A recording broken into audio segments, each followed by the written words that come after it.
بسم اللہ الرحمن الرحیم الصلاۃ والسلام علیک یا رسول اللہ وعلی آلک و اصحابک یا حبیب اللہ۔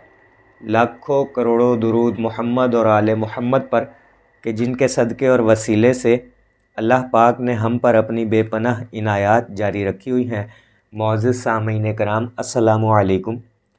بلا شبہ نیک اعمال کا صلہ دنیا میں بھی ملتا ہے اور آخرت میں بھی ملتا ہے، اور ان اعمال میں سب سے بہترین عمل درود شریف کو قرار دیا گیا ہے کہ اس کی برکتیں دنیا میں بھی نصیب ہوتی ہیں اور آخرت میں بھی نصیب ہوتی ہیں۔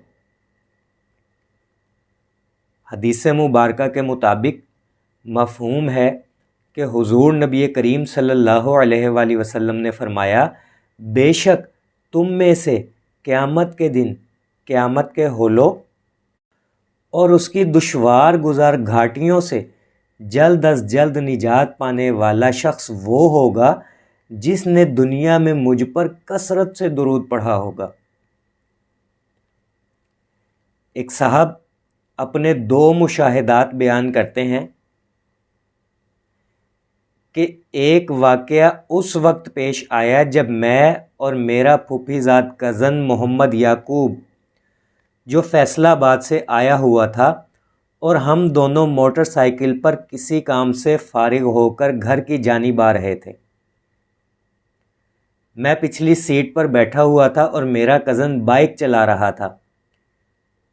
میں نے ڈیجیٹل انگوٹھی نما تسبیح ہاتھ میں پکڑی ہوئی تھی اور مسلسل درود شریف ورد کر رہا تھا۔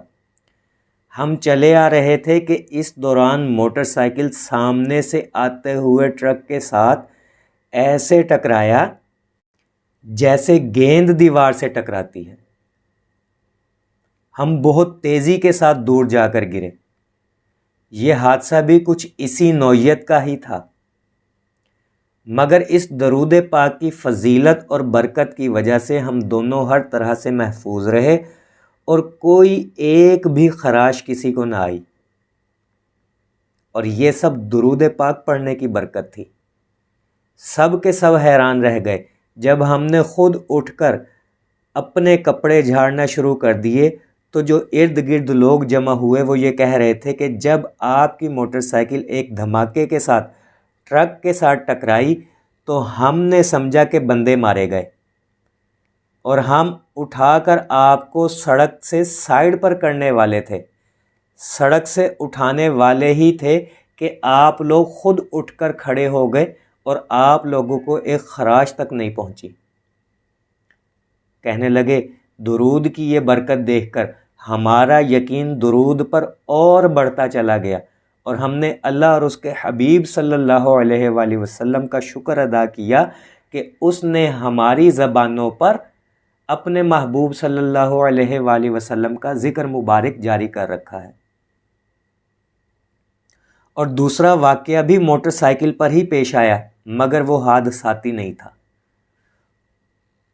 ہوا کچھ یوں کہ ایک دن میں کپڑے تبدیل کرنے کے بعد اپنے گھر میں ہی پیسوں والا پرس بھول گیا۔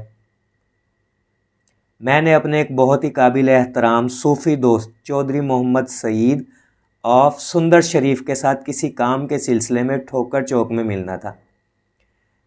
ابھی میں رستے میں ہی تھا کہ بائک جھٹکے لینے لگی اور مجھے معلوم ہوا کہ پیٹرول ختم ہو چکا ہے۔ میں نے اپنی جیبوں کی طرف دیکھا تو ایک بھی پیسہ نہ تھا۔ بہرحال کسی سے مانگنے کو ضمیر اجازت نہیں دے رہا تھا، جس کے پاس جانا تھا ان کو بھی نہیں کہہ سکتا تھا۔ چنانچہ میں نے بارگاہ الہی میں دعا کی، وضو تو تھا ہی، درود پاک پڑھنا شروع کر دیا، اور موٹر سائیکل ریزرو پیٹرول سے ہی چلتی گئی۔ اور جب میں ان کے پاس پہنچا تو باتوں باتوں میں کچھ دیر کے لیے میں یہ بھول گیا کہ میری بائک میں تو پیٹرول ہی نہیں ہے اور میرے پاس پیسے بھی نہیں ہیں۔ بہرحال جب میں یہاں سے فارغ ہو کر جانے لگا تو جن سے میں ملنے گیا تھا وہ ملک صاحب مجھے کہنے لگے کہ یہ 500 روپے میری طرف سے تحفہ رکھ لے، بائک میں پیٹرول ڈلوا لینا۔ جب میں نے ان کے یہ الفاظ سنے اور یہ الفاظ جب میرے کانوں میں پہنچے تو مجھے رونا آ گیا۔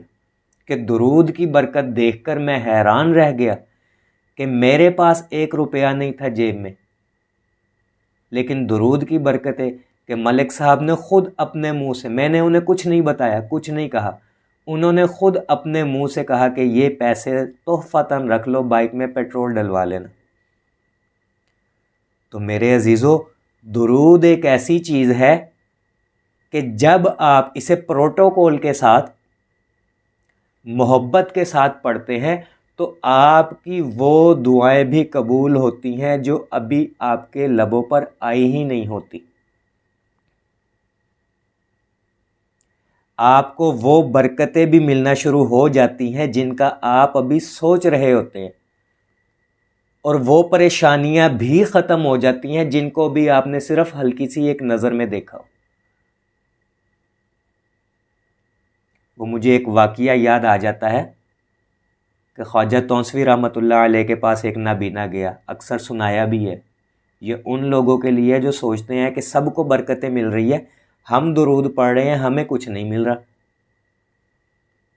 تو وہ نابینا کہنے لگا کہ حضور دعا کرے کہ اللہ تعالیٰ آنکھوں کی روشنی دے دے۔ تو غریب نواز رحمۃ اللہ علیہ نے کہا جا کے درود پڑھو۔ تو کہنے لگا درود تو میں پہلے بھی پڑھتا ہوں۔ تو جلال میں آ گئے خواجہ اور کہنے لگے درود ایسی چیز نہیں ہے کہ تو پڑھے اور تیرا مسئلہ حل نہ ہو۔ اس کو یہ بات سمجھ آ گئی اور اس نے درود پڑھنا شروع کیا، 1,00,000، 2,00,000، 3، 4، 5، 6، 7، 8، یہاں تک کہ 9,00,000 پر پہنچا تو اللہ تعالیٰ نے اس کو آنکھوں کی روشنی دے دی۔ اور یہ حقیقت ہے کہ درود ایسی چیز ہے ہی نہیں، درود ایسا وظیفہ ہے ہی نہیں کہ آپ پڑھیں اور آپ کی دعا قبول نہ ہو۔ درود ہے کیا؟ آپ اپنے نبی علیہ الصلاۃ والسلام کا ذکر کر رہے ہیں، آپ بارگاہ نبوی صلی اللہ علیہ وآلہ وسلم پر جا کر کھڑے ہو رہے ہیں اور حاضری لگوا رہے ہیں، وہ در جہاں سے تو دشمن ہی خالی ہاتھ لوٹتے تھے۔ فتح مکہ کے موقع پر اعلان کر دیا عام معافی کا، دشمن حیران رہ گئے، ہاتھ میں قوت تھی، اختیار تھا، گردنیں اڑا سکتے تھے، لیکن سب کو معاف کر دیا، سب کو گلے سے لگا لیا۔ آپ تو پھر ان کے امتی ہیں، آپ کے آنسوؤں کو کیسے رائے گا جانے دیا جائے گا جبکہ آپ کے لیے ہی آنسو بہائے گئے۔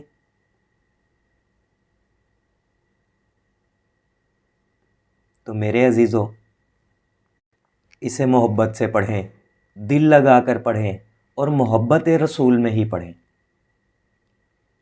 اللہ سے اور اس کے رسول سے باتیں کریں، ان سے مانگیں۔ لوگوں کو کیا بتائیں گے آپ کہ ہم نے اتنا اتنا پڑھ لیا، ہماری حاجت پوری نہیں ہوئی؟ یہ ایک طرح سے شکوہ کرنا ہوتا ہے۔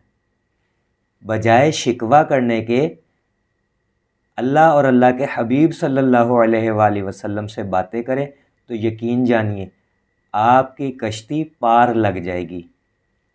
کوئی اپنا نہیں غم کے مارے ہیں ہم، آپ کے در پہ فریاد لائے ہیں ہم، ہو نگاہ کرم ورنہ چوکھٹ پہ ہم آپ کا نام لے لے کے مر جائیں گے۔